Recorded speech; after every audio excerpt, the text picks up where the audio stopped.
so how we doing? We good, we good? All right, let's see. Y'all act like it's hot. This ain't hot. I'm from Houston, this is a spring day. It's like winter, this is not hot. Y'all over here waving, wish y'all had like some MOK funeral home church fans in here or something. What's wrong with y'all? It's not that hot. Cut it out. I am glad to be here, glad to see all of you here. I appreciate the invitation to come speak to you on this graduation day. It is one that I don't take lightly. This is the 17th commencement speech that I've given 15 different HBCUs. And so it's always interesting. I just posted something on Facebook, Twitter, and Instagram. Really? You got your phone on? Really? You never heard of you? Really? They calling you right now. Who phone rang? Who phone? Who phone? Look at this side of the room. On this side of the room. Put your phone on me. Lord have mercy.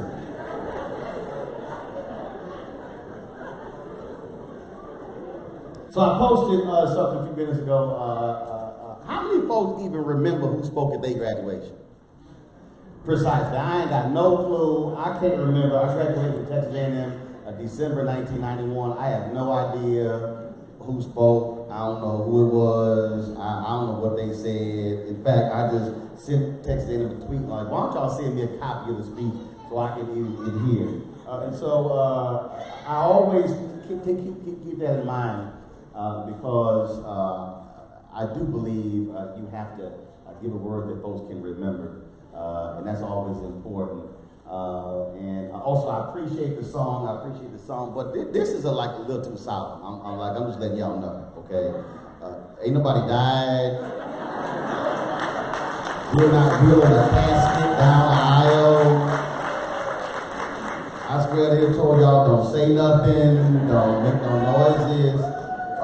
And so even though I got a 5:30 flight to LA to catch, I'm gonna need you to, who's on piano?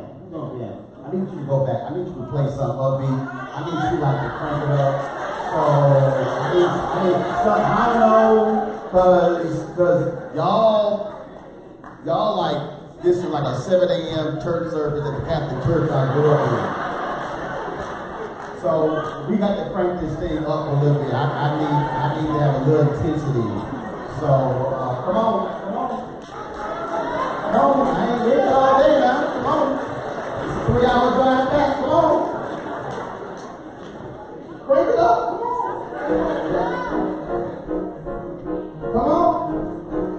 Y'all know how to clap down there. Come on. On me.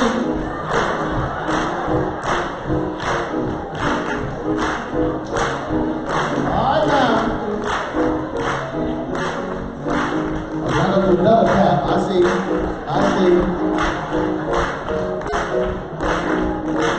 Some of y'all are complaining about walking up those steps, so y'all need to go ahead and stand up. Stand up. Go ahead and stand up. Get on your feet. Stand up. Come on.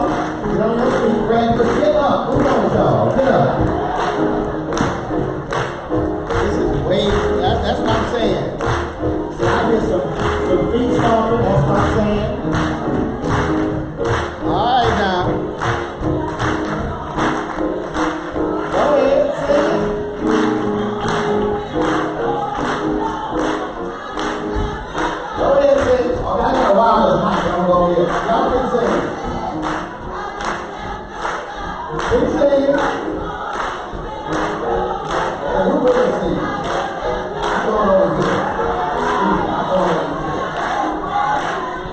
Sing.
I can speak now.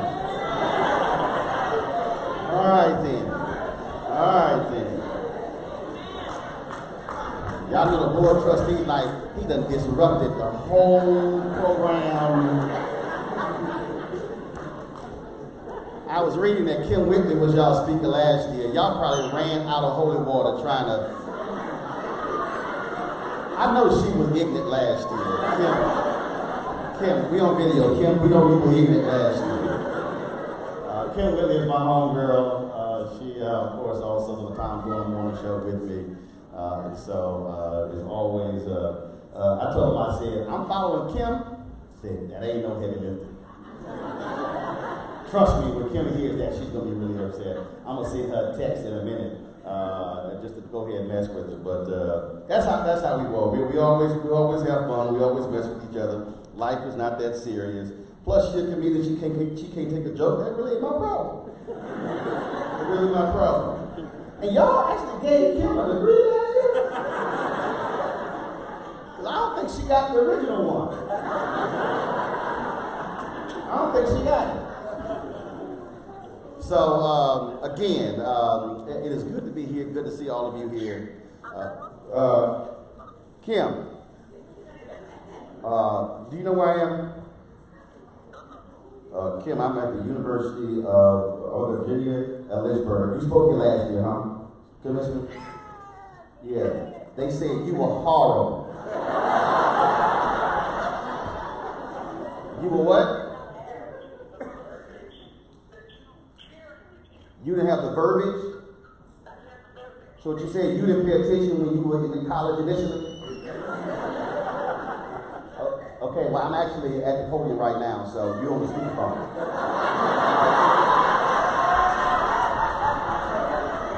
No, Kim, seriously, you on the speakerphone. Hold on, I need everybody in the room say, hey, Kim! Hey, Kim! You thought I was lying, huh?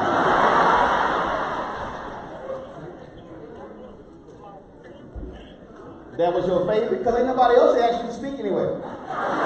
Okay, Kim, I gotta go. We gotta go. I gotta give you a speech. I just want to call and mess with you. Don't cuss.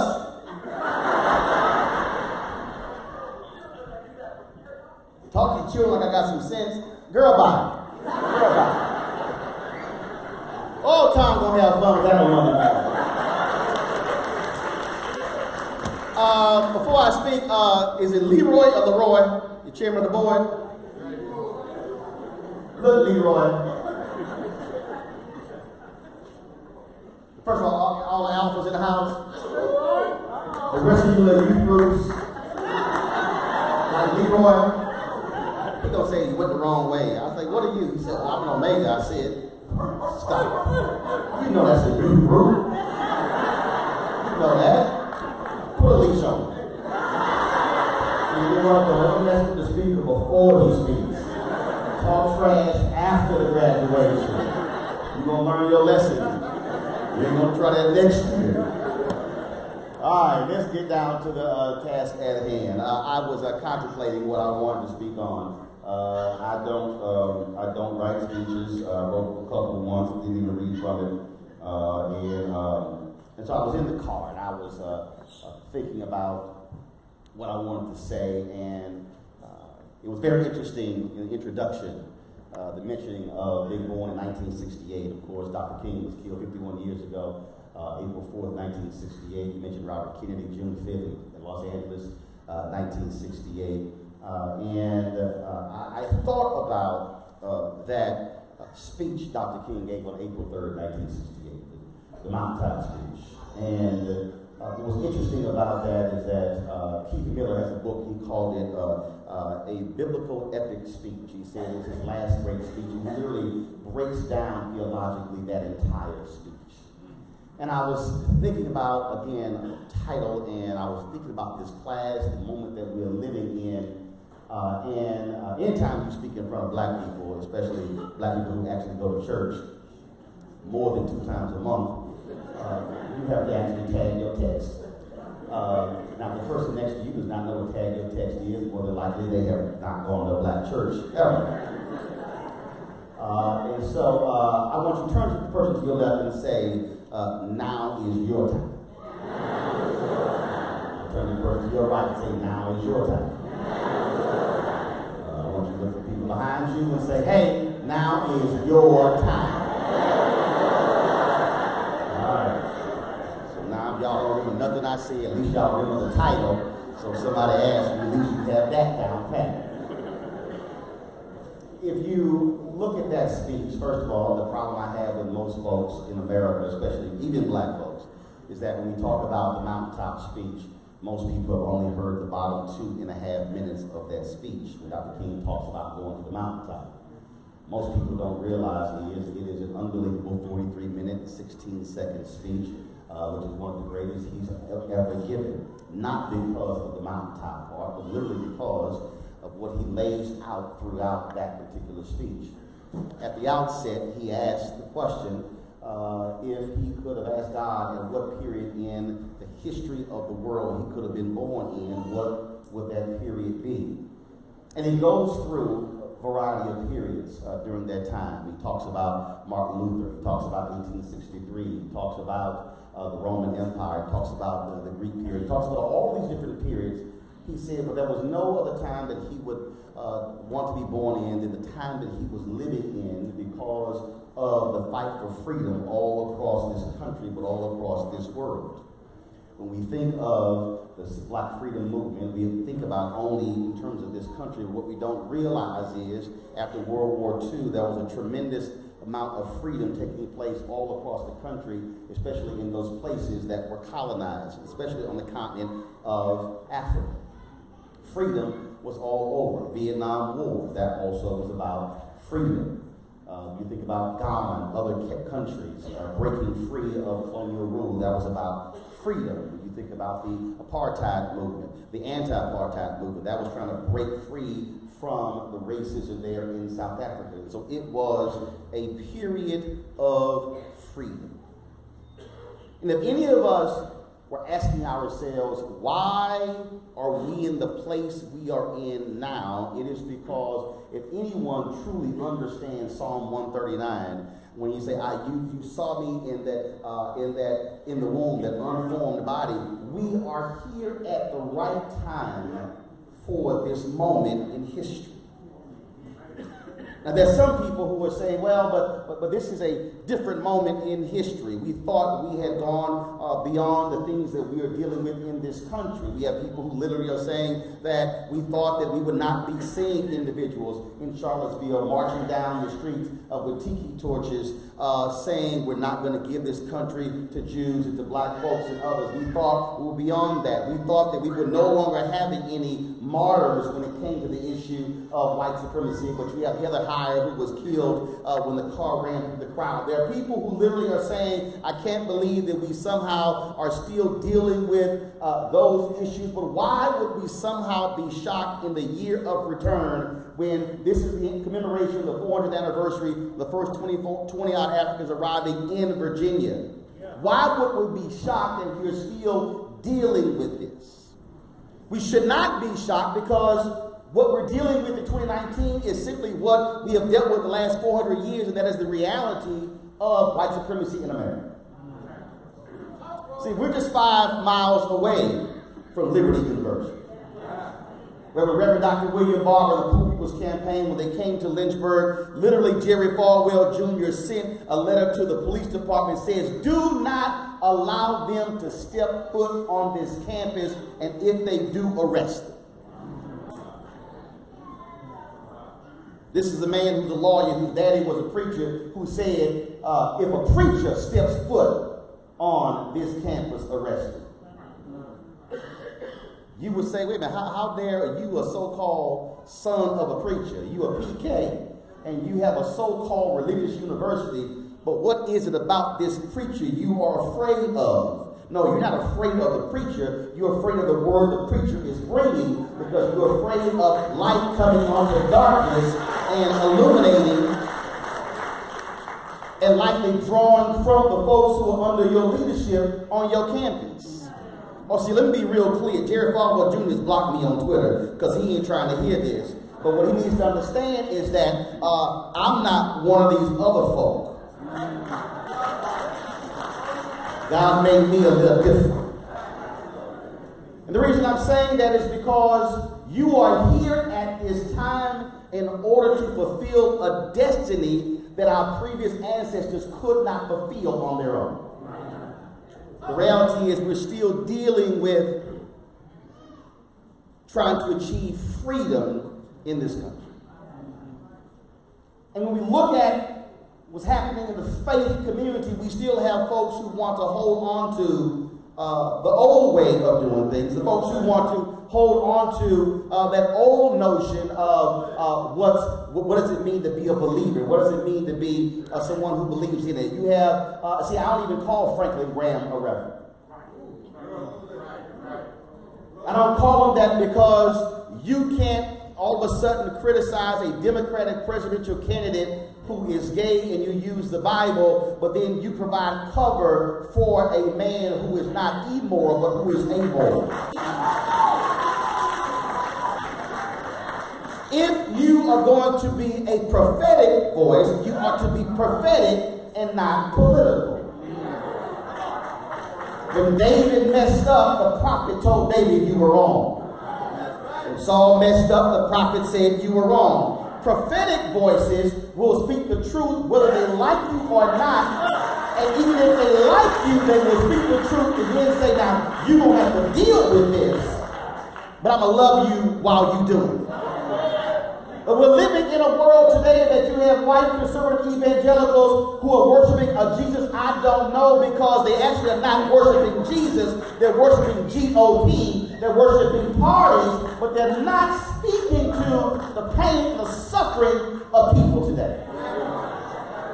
And so what is required is a new generation of prophetic leaders who are willing to speak to the disenfranchised, whether they are black or white or Latino or Asian or Native American, whether they are immigrant or undocumented, whether they are from another country or from this country. What is required today is a generation of leaders who are unwilling to bend to nonsense.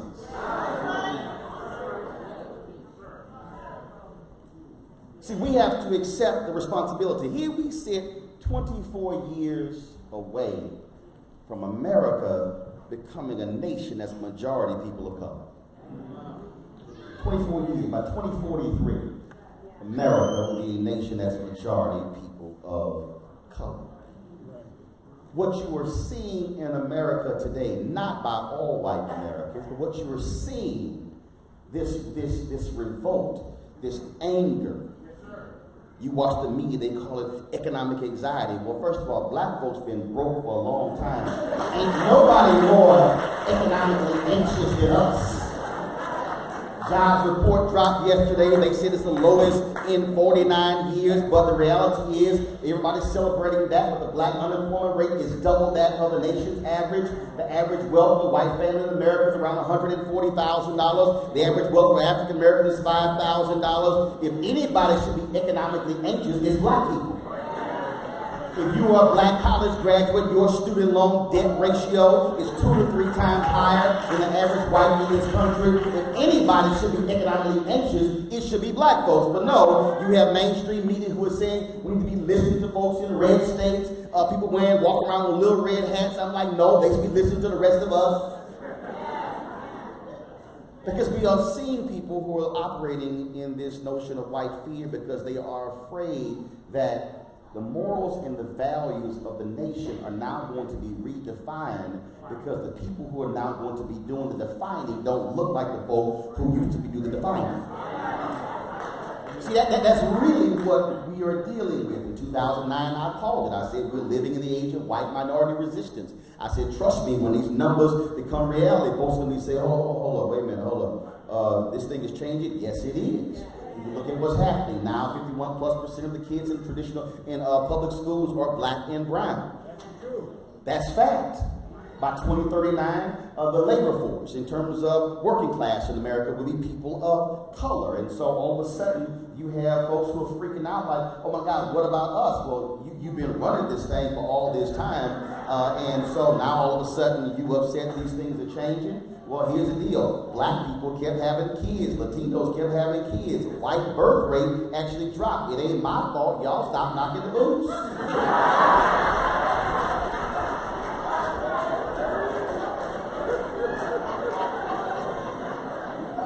I ain't got nothing to do with that.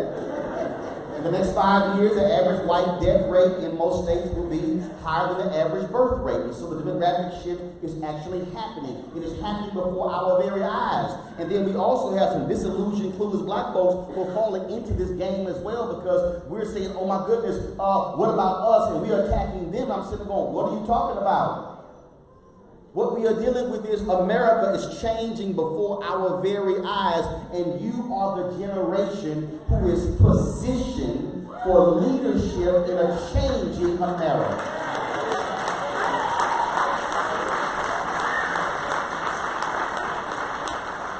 If you are 24 or 25 years old today, in 24 years, you will be in the prime of your career. So you will be in a leadership position in corporate America, in churches, in nonprofits, in colleges, universities. And so it's incumbent upon you to present a different worldview because the world in which you will be governing is different from the world that you have been, your parents and grandparents have been living in, which means it requires a different skill set, a different frame of mind, a different person.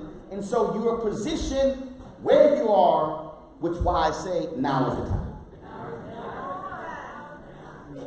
Because see, the problem that we have is that we have too many folks who are not preparing themselves for the moment when the shift happens.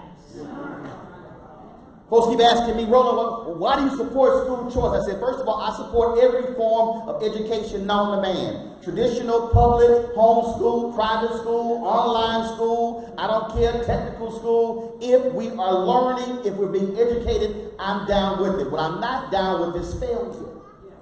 Right.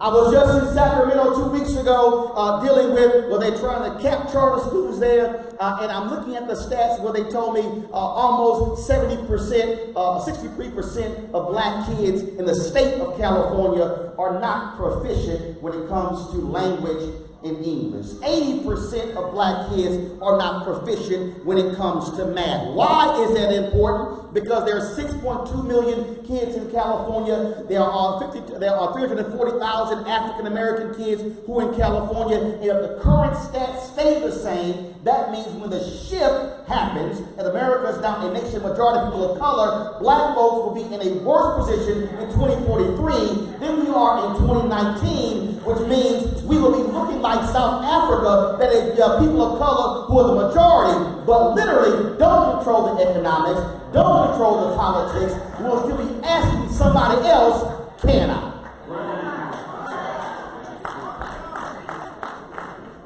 So we can't be in a position where we're focused on getting to work in 2043. No, it requires us to be focused in 2019 and 20 and 21 and 22. So for the graduates of this class, you are prime position to be the leaders to ensure what kind of world we're going to have for African Americans. Will HBCU HBCUs still be thriving and surviving in 24 years, which is based upon your level of giving today as a graduate, based upon how you're mobilizing others today to ensure it happens. And if we look up in 24 years later and we have fewer HBCUs than today, if we still have 80% of black kids not proficient in math, then we cannot say it was somebody else if we were falling asleep at the wheel and allow it to happen.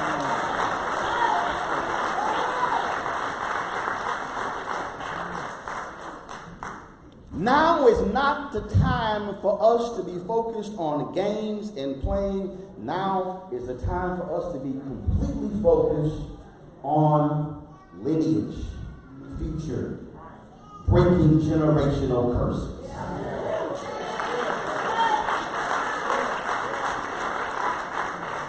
And see, this is hard for some folks because, and see, I understand, and trust me, there are some graduates who are sitting here right now, and there are people who are here celebrating you on this day. And if you are real honest, there are some folks who are cheering you on right now who disputed your decision to come here. Oh, don't think for a second. One of my spiritual gifts is discernment. So I forgot. The room speaks, God speaks, so don't act like I don't know what I'm talking about. There are some folks who are graduating right now. Your family didn't want you majoring in what you majored in. They were saying, well, why are you doing that? You should major in this. That can generate you more money. That can generate more things for you. No, they were thinking about themselves. That was a selfish act when actually you were operating in God's will as for where you go and what you're majoring in and what you're going to do in your life, because he understood where you were and going to be in 2019. He knew it from the moment you were formed in your mama's womb. Which means that your responsibility is not to live a life based upon what you want and what you desire. It requires you to say, God, what is your will for my life? And it might be in an unpopular position because you might be going against a grandmother or a grandfather or a mother or a father or an aunt and an uncle. But the reality is you got to have the courage to say, you had the shot to live your life. I've got to live my life and do what God has destined for me. You can't live through me. I can't live through you. I've got to do what God wants me to do so I can position my children's children in order to break generational curse. See, a lot of us call ourselves church folks. A lot of us call ourselves believers. A lot of us say we want things to change, but we're unwilling to truly confront those generational curses in our own family. We're unwilling to look them in the eye. And it requires a new generation to say, that's not going to be me. It requires the next generation to say, no, that will not be my children. And every person who's graduating, I need you to understand that every decision that you make from this point forward has a direct impact on your lineage. So the decisions that you make from this point forward, after you walk across this stage, after you walk out that door, walk down those steps, and go out into this world, every decision you make has a direct impact on what the life of your children's children will be.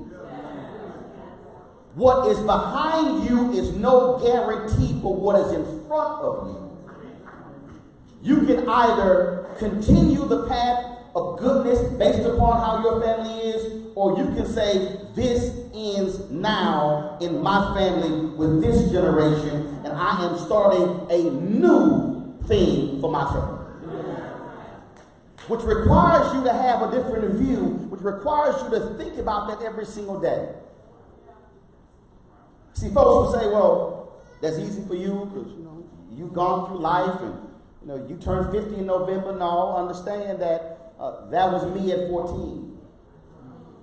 I went to a communications high school in Houston, made the decision to major in journalism at 14.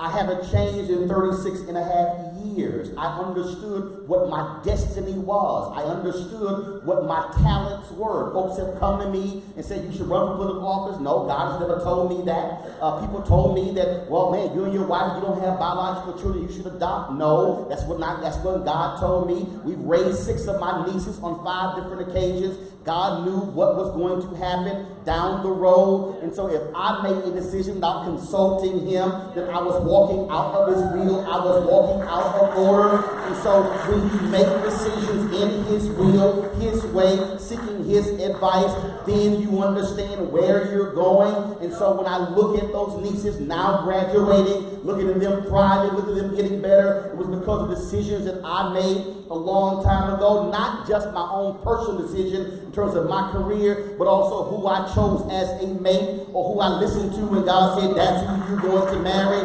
What I'm trying to get you to understand is that when we say now is the time, that means that every decision you make, every decision, where you live, the house you live in, whether it's an apartment, whether you buy, the car you drive, are you caught up in keeping up with some other folk who don't even like you, or are you focused on living your best life the best way you can and being content with what you have? Every decision will have a direct impact on what your life is going to be 10, 20, 30, 40, 50 years from now, and what kind of life your children will have, and then what kind of life their children will have. We have to be thinking, living, operating with the understanding of legacy. Walking down the hall and seeing those pictures, and literally seeing the first building of this university. A building, if we were really honest, most of us in this room would not even dare walk into in 2019. If that building existed in 2019, folks in this room would have told the council member, y'all need to slap stickers on that and that needs to be an abandoned building. But the folk who created this were not concerned about how that building looked on the outside. They were concerned about what was happening on the inside and with the people who were being affected on the inside. And so here we sit in May of 2019. You are graduating as a result of folks who went to a building that appeared to be falling apart. But the reality is a building that was falling apart has resulted in this edifice, has resulted in what you are able to do now. So do understand, you may have a life that on the outside looks like it's falling apart, look like it should be abandoned, look like it should be condemned.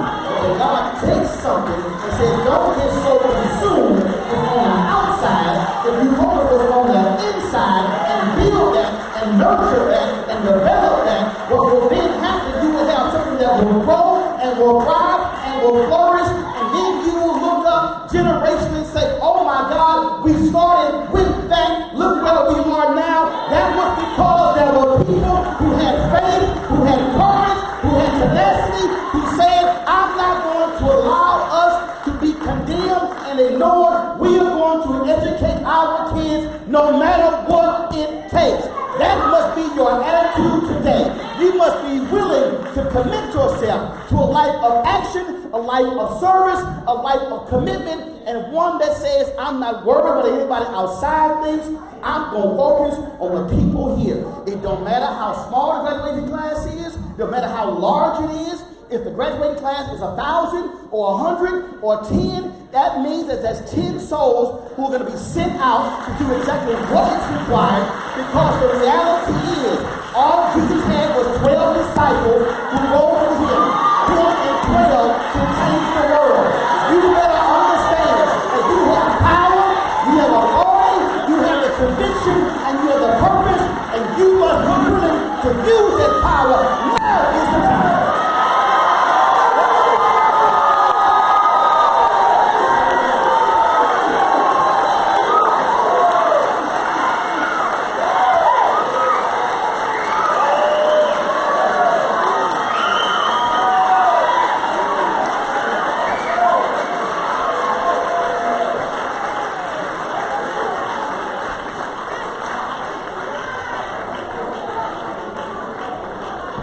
want to check out Roland Martin Unfiltered? YouTube.com/Roland S. Martin. And subscribe to our YouTube channel. There's only one daily digital show out here that keeps it black and keep it real. It's Roland Martin Unfiltered. See that name right there? Roland Martin Unfiltered. Like, share, and subscribe to our YouTube channel. That's YouTube.com/Roland S. Martin. And don't forget to turn on your notifications so when we go live, you'll know it. You want to support Roland Martin Unfiltered? Be sure to join our Bring the Funk fan club. Every dollar that you give to us supports our daily digital show. There's only one daily digital show out here that keeps it black and keep it real. It's Roland Martin Unfiltered. Support the Roland Martin Unfiltered daily digital show by going to RolandMartinUnfiltered.com. Our goal is to get 20,000 of our fans contributing $50 each for the whole year. You can make this possible. RolandMartinUnfiltered.com. Hey fam, want to check out Roland Martin Unfiltered? The blackest show on all of digital, cable, and broadcast. Check out our audio podcast. There's only one daily digital show out here that keeps it black and keep it real. It's Roland Martin Unfiltered. Press play.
You want to support Roland Martin Unfiltered? Be sure to join our Bring the Funk fan club. Every dollar that you give to us supports our daily digital show. There's only one daily digital show out here that keeps it black and keep it real. It's Roland Martin Unfiltered. Support the Roland Martin Unfiltered daily digital show by going to RolandMartinUnfiltered.com. Our goal is to get 20,000 of our fans contributing $50 each for the whole year. You can make this possible. RolandMartinUnfiltered.com.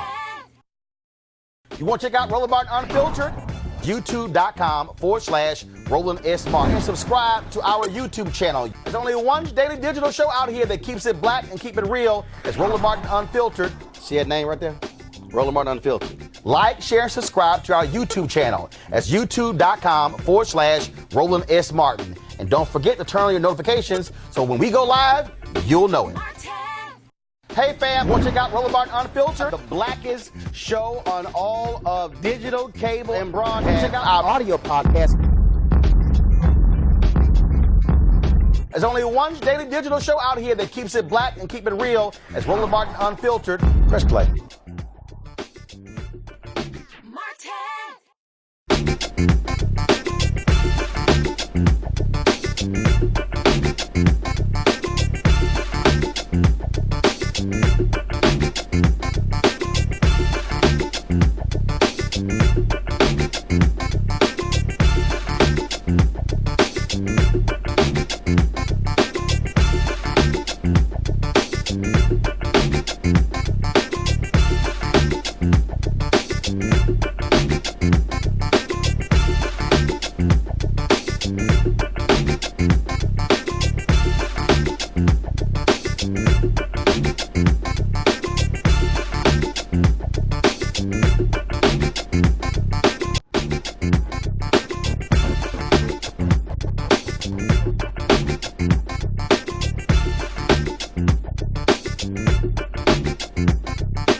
Hey fam, want to check out Roland Martin Unfiltered, the blackest show on all of digital, cable, and broadcast. Check out our audio podcast.